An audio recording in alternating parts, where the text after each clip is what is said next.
Guys, morning, afternoon, wherever it is that you are. Welcome, Keith at Crypto Bullseye. And it's going to be an important one, guys, because it's going to be a full pre-market update for what to expect going into next week within the crypto space. So what's going to happen with Bitcoin? Is dominance finally going to drop? Is that going to be the first indication that we're going to start getting performance from total three? Altcoins are going to outperform Bitcoin. Then the rotation of capital will come from Bitcoin into things like Ethereum, Solana, other altcoins, which will mean dominance will drop down. USDT dominance will drop down. Why is that, guys? Because people will be spending their USDT. Why is that? Because they'll have more confidence in the market. So I'm not going to say that we're going to get a catalyst within the market because I don't know what's going to happen within the news next week. But one thing that I will say is this is heavily overbought. One thing that I will say is this USDT dominance is heavily overbought. These are the things that we need to drop. So we're going to have a pre-market update from a macro perspective on what could happen next week. And then I've got all of your altcoin requests. So it's going to be a mammoth one today, guys. And guess what's happening within the market right now at the moment? Wherever you're looking, guys, we are getting divergences. We're getting bullish divergences. So bullish divergence, you all know, guys, when you're putting in a higher low on the RSI here, you're putting a lower low in the chart. You're getting everywhere, guys, across the space. So as far as the technicals are concerned, everything's lined up for a big move within the crypto space. We just need a driving catalyst. We need a news event. Is that news event going to be next week? I don't know, but I'm going to show you exactly what I'm looking at now and how I'm playing it. Okay, so we'll start with the big daddy itself, Bitcoin. Bitcoin has got a bit of resistance to pull through. The resistance level on Bitcoin at the moment is sitting around about the $90,000 mark. So struggling to get above that. And we're creating a little bit of a flag here, guys. This is a bear flag. So are we going to break out to the upside? Are we going to break out to the downside? That's how you can monitor where the next move is going to be, because one of two things can happen. Either a break to the upside, this will come back down, act as support, and then you get your next move up to try and test the previous all-time high and potentially push through to new all-time highs. Or the second scenario, guys, is you pull back down, you rather accumulate through this, fall back through, and then come back down and test this key level that everyone's talking about between 68,000 and 70,000. So both scenarios could play out, and that's how you can monitor it, guys. When you're creating a flag pattern like this, you break to the upside, you've got a high probability of moving, because that means that the bulls have got momentum. The bears have lost control. The bears' stop losses have been stopped out. Guess what? Some of those bears turn into bulls because the narrative's changed. Or you get the second option where we come back down to the wedge, test this support line, and then that's where the tug of war battle happens. So that's how we can monitor Bitcoin. This is the daily chart, so that could take a few days to play out, unless we got that catalyst, which just pushed price above this level here. That's what we're waiting for. That's what we're looking for. But we need to look for clues within the market to tell us when that's going to happen. And this is the first place that we look for clues. And this thing has been a pain in the arse. It's currently testing the support level now, guys. Have we got any indications that's telling us that this thing's cooling down? We did have a bearish divergence on here now. It's flatlined. There's a bit of a divergence, guys. A bit of a divergence. But this thing needs to drop. But when you look at this, guys, if you zoom out and look at this on the weekly, let's get this chart up and zoom in. You look at this on the weekly, see this blue line here, this trend line. Look how far this thing lasts. So you've got your 2017 alt-season, and that was the first drop. You got your 2021 alt-season, and that was the second drop.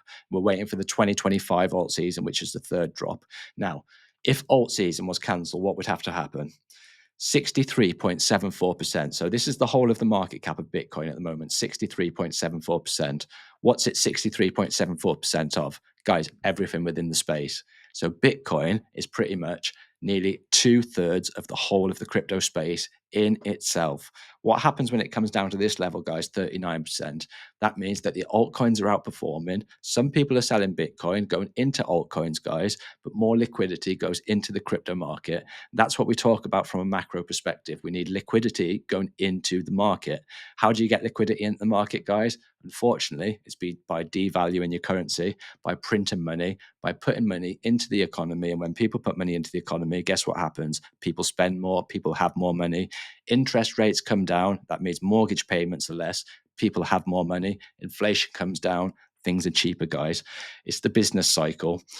So we're waiting for this to come down, guys. The chances of it breaking through to the upside are pretty slim, because that would mean that Bitcoin would completely just wipe out the whole of the crypto market. Everyone would be buying Bitcoin.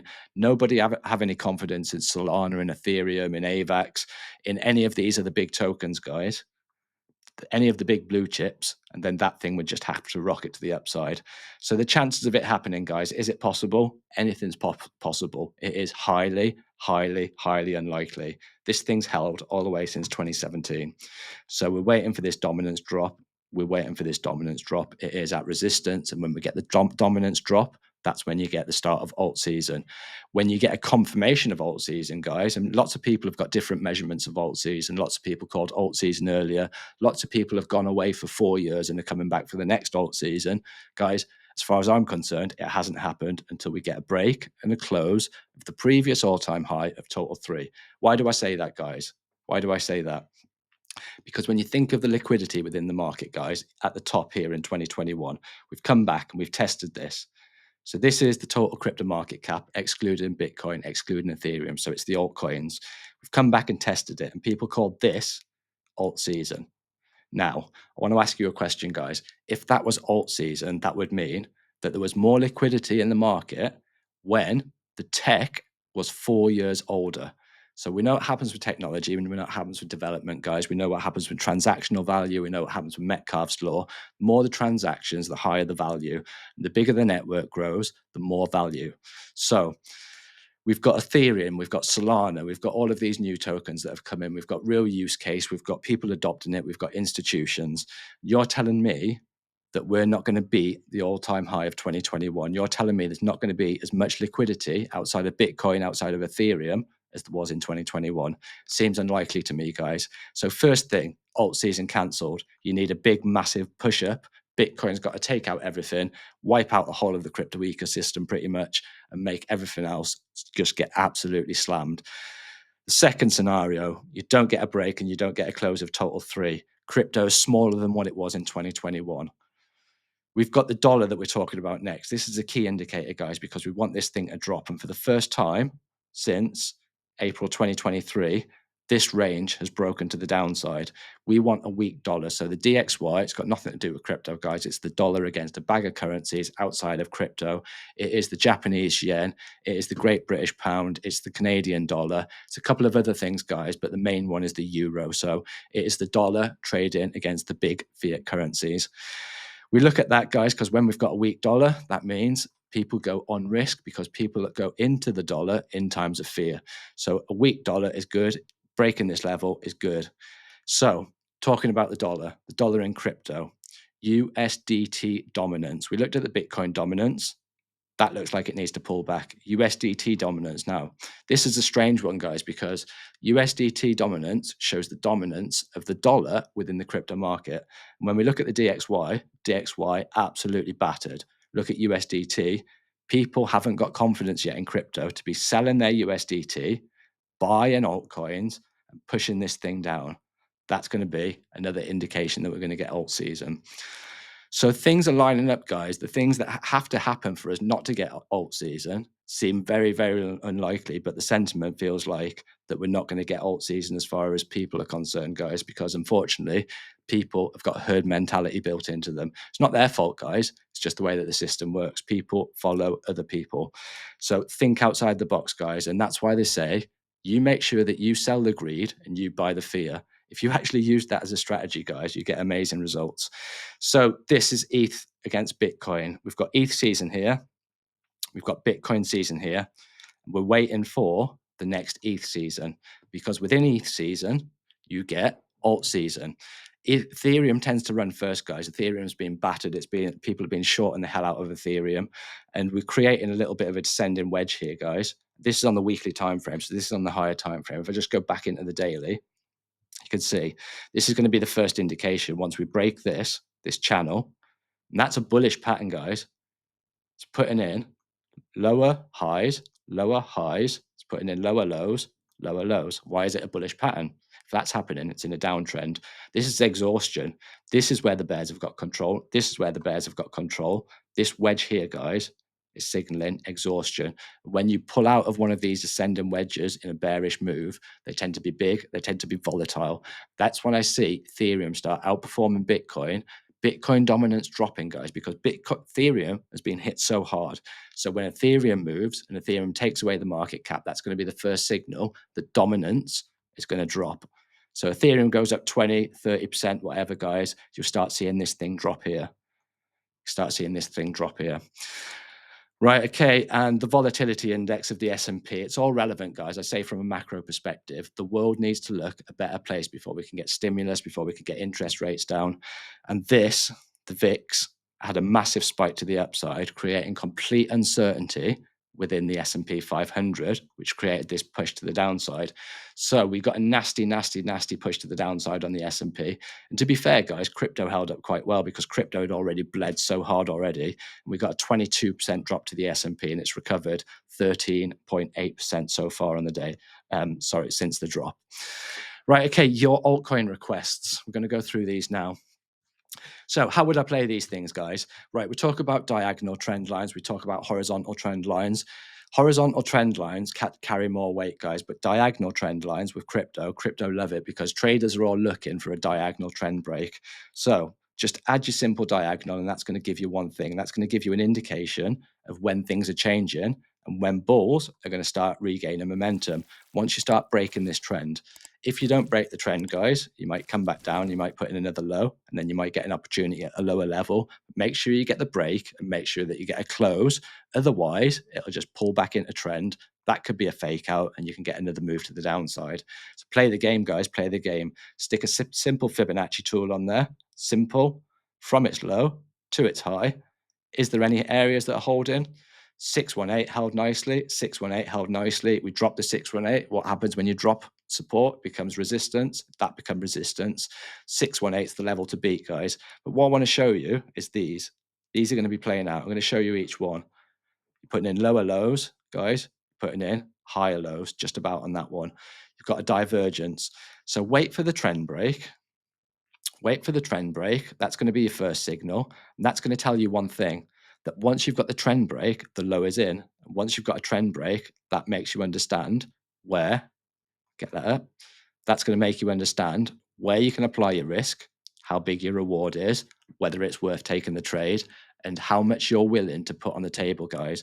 You need to understand where your risk is. You need to understand where your entry is. You need to understand where your targets are before you take any trade. So this is just hypothetical, guys. I'm going through your call requests. I'm not saying buy this, buy that. I'm showing you from a trading perspective what I'd be doing. That one looks like a nice setup. If you get a good break that's not too volatile, then you understand where your risk is. What was that? That was XLM. Next one's Algorand. Exactly the same, guys. Look, exactly the same. You've got a bullish divergence. See, pull up the RSI. You've put in a higher low. Look at the chart. You've put in a lower low. Bullish divergence. The chart needs to catch up, guys. The RSI is a representation of buying and selling power. People are buying. Chart's showing that they're not buying. Chart needs to catch up. So exactly the same. You're waiting for the break on this one. Wait for the break. Understand where your risk is. Add in your risk to reward tool, depending on how volatile the break is. But remember the one thing: you need to wait for the close. Otherwise, what could happen? Could be a fake out. Shooting for the previous high, 3.1 risk to reward, if that's where the break is. So it's all hypothetical, guys. You need to look at it and find out what the best risk to reward is. Sometimes it's better to get a break and a retest because you get a better risk to reward. Have patience. Right, what we got here. This is AXL. Got here again, divergence, guys.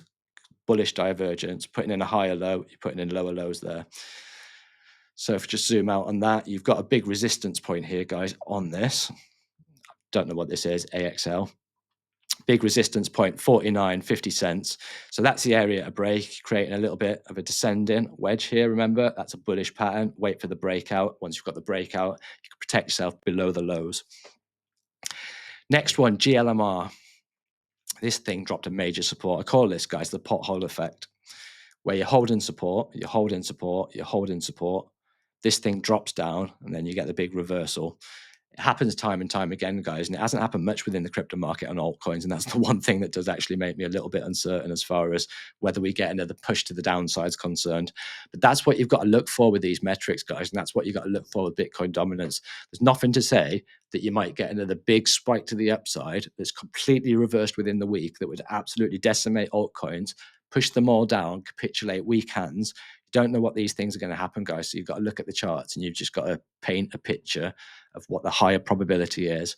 You can have probabilities on a chart, guys, but then Trump can say something. It'll just completely reverse exactly what you've said. So it is all about protection. That was GLMR, guys, GLMR. So firstly, let's stick this on there. You've got a trend line here, guys. You've had a bit of a breakout here. So the one thing that this allows you to do, put a protection zone in there. You've got your protection zone. Where's that? Below this previous swing low here. That's where you're wrong. If price falls back down below here, you want to be wrong. If price falls below there, guess what? It's a limited amount of capital at risk. So you need to know exactly where you're wrong on there, guys. You've had a bit of a trend break there. That looks pretty good to me from a risk to reward perspective. Next one, Cardano. Cardano's been in this range for such a long time now, guys. And you can see all we can do here is just put a little trend line on, wait for a break on here. Once you've got a break on there, you can protect yourself below the previous low. And what would be the previous low, guys? Would it be this one? If you'd had a break, if you'd had a break here, I'd be protecting myself below this previous low here. Why? This one here. Because if I'm wrong, I want to be wrong with the least amount of capital. And if it comes back into trend, that's when I'm wrong. So remember that, guys. Understand what your risk is and the reward will look after itself. Next one's NIA. Right, NIA's got a big resistance level. The big resistance level on NIA is sitting at $3.49, call it $3.50, psychological round number. Have we got any divergences? We've got a massive divergence here, guys. Massive divergence. If you look at the RSI, once, twice. So you're putting in higher lows, higher lows. You look at the chart, putting in lower lows, lower lows. You've got a little bit of a breakout here, I think, by the looks of it. Got a bit of a trend breakout here. Yeah. So this trend breakout, what does that do, guys? I've just told you in the previous ones, risk to reward, risk to reward. Got a breakout. Got a breakout, you're getting a bit of a pullback here. If you took an entry there and you were swinging for this previous high here on a trade, then you're you're protecting yourself below this low here, because if it comes back into trend and this is a fake out, you want to be wrong.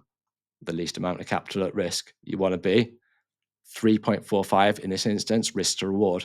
I always look for better than a 2.1 risk to reward before I'm taking anything. But some of these things look good now, guys, just because this one hasn't got a divergence, but some of these things look good. What's this?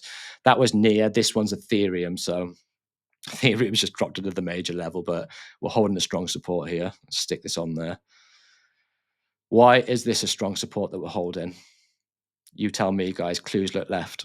Why is this such a strong support? Sat at 1,571. Ethereum went all the way down to 1,395. Did anyone buy it at this level here? Absolute bargain. Right. Why is it a strong support? Clues look left. Look at this accumulation phase here. Support, support, support, support, support. Look at this accumulation phase here. Support, support, support. So this is holding support at the moment, guys. It's waiting for simple trend break. Get these matched up properly. Waiting for a simple trend break. And it looks like we've had one. So you've had the trend break. Is it confirmed? One thing that you can do on this, guys, because it doesn't look like a very good trend break. The break wasn't very good. So we're going to bring up some volatility. We're going to bring up the volume. It wasn't backed up by volume. You can see the volume's reducing down here. It's reducing down here. When you're looking for a confirmed break, what you're looking for is a volume spike that looks like this. A big one like this. If you've got a confirmed break and you've got a big volume spike like that, that'd show that there's lots of buying pressure. So be careful with that one. However, you can protect yourself below the low. If you were shooting for this previous high or wherever you're shooting for, you can reduce your risk to reward, but I'm not that interested in that one, to be honest with you, at the moment. I think Ethereum, in my honest opinion, I think Ethereum is going to be the next one that drives the market. But when you look at that chart now, I'm not that confident from a trading perspective. Solana, I mean, one thing Solana can do here, guys, is creating a bit of a neckline here. So if you've got a head and shoulders pattern like this, you've got your range here. The bottom of the range is $113. Top of the range is 124. That's your support zone. One thing that you've got is potential head and shoulders playing out here, where you'll get a neckline that could even come up a little bit higher. You come back down to this support level, create a right shoulder. Some people play the right shoulder, some people play the breakout. The breakout is more conservative. There's a higher probability. However, when you look at the risk to reward's less. So a lot of people play this right shoulder and look for the right shoulder. Right shoulder is higher to play, guys, because you don't know how far this right shoulder is going to come down. But it looks like that's how that could play out, and then move to the upside to $166, which is the next resistance level. You have got Ondo next. Look at that nice breakout there in Ondo. What does that do? Allows you to understand exactly where your risk is. There's your risk, guys. There's your risk below the low. Where's the reward? Just to the previous swing high up there, 5.77 risk to reward. So that one looks pretty good to me. Got Jasmy Coin. Jasmy Coin's got this level it needs to break out, and it's in a bit of a bull flag at the moment. So we've broken out of this descending wedge. That's good. That's strong. We need to break this resistance level here, sat at 0.01587. Once we break that resistance level, guys, little resistance all the way up to 0.03725. So I took a trade in Jasmy Coin recently, and I just closed the trade in Jasmy Coin because it was like about a 200% move on a leverage, which I shouldn't do, guys, and I tell you guys not to do, but I did it anyway. 124% to the upside, guys, once this breaks this resistance level. So you can zoom in on the 4 hour and you can see it is creating this bull flag. You can put trend line on there, stick that trend line on there. Once you break the trend, understand that the trend will act as support. If it doesn't act as support and it comes back down there, that's where you want to be wrong. So it's not down here where you want to be wrong. It's back in trend where you want to be wrong. But we haven't broken out yet, guys. Haven't broken out in Jasmy. But from a macro perspective, Jasmy does look good. It's had the breakout. It's come back down. It's retested at the area we expected it to retest. It's bounced from that area. And now we're just accumulating in bull flag. So I like the look of that. ICP, stick a trend line on there. Currently trading at $4.80. It's had a break, come back, it's had a retest. There's your risk. There's your risk. Get that off. There's your reward. Shooting for the swing, 7.52%. So Jupiter, see what I mean, guys, where you've got all these things that are playing out, all these altcoins that are playing out. Bitcoin dominance is at the top. USDT dominance looks like it needs to pull back. The DXY has just dropped a key level of support. Bitcoin's got a bullish divergence. All of these things are playing out, guys, but we just need that driving catalyst. What's it going to be? Is it going to be a tweet from Trump? Is something going to happen from a macro perspective? Are we going to get a surprise interest rate? We don't know what's going to happen, guys, and we probably can't guess. It's probably going to be something we don't even know, but it feels like we're going to get that driving catalyst that's going to move the market soon. So there's your risk on this one, guys. This is Jupiter. That one looks good. You've had a break. You come back down. You're retesting that previous area. You're looking for a risk to reward of 0.024. 0.024 is the risk. That's below the previous low for the reward, all the way up here. Sat at just over $1. I'd probably shoot for just under $1 and front run that myself. UOS, whatever this thing is, I'm not sure what this thing is, but you've got a big resistance level set up here. So we'll talk about that first. I don't even know what this is, guys. So you've got a big resistance level up here. Let's get this up. How would you play this? You've got a bit of a divergence here. So you've got a bullish divergence. You're putting in higher lows. That's one strong indication, where you're putting in lower lows here. Creating a bit of a channel and trying to break out of this channel. So this is going to be my first indication. Breaking out of a channel. You want to break out the channel, come back down, retest that as support, and then you could go back down and retest this previous 0.07. That's probably going to act as strong resistance, and that's going to be the next key area that you need to break through for that to confirm support before you can start getting any big moves on this. Right, okay, a warning shot, guys. Go and watch my video on Ohm. What happened on the run-up before we got this crash. I look at not just the chart, but I look at what was happening from a confirmed news perspective and then a rumor perspective, and the things that lined up on there, guys, were quite shocking. So anybody that was in that, my heart goes out to you, but that's just a warning shot. That could happen to any single one of you on any single coin. So remember that, guys. Diversify risk. Make sure that you've got a well-managed portfolio, and you look after the risk, and the reward will look after itself. Right, that's about it from me. Take care of yourself, and I'll see you in the next one.